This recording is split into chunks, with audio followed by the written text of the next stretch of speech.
Hello everyone! In this video, I'll show you how to transfer your stocks from Robinhood to Vanguard. First, open your Robinhood app and go to the stock you want to transfer. For example, Apple. Next, tap Send at the bottom left of the screen. Now, enter your Vanguard account details carefully, including your account number and any required transfer information.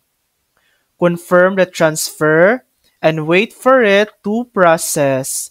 It may take a few business days depending on your accounts. And that's it.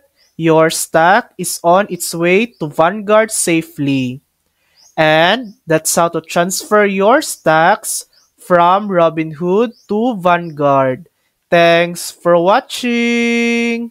If this video helped you, please like and subscribe for more helpful tutorials.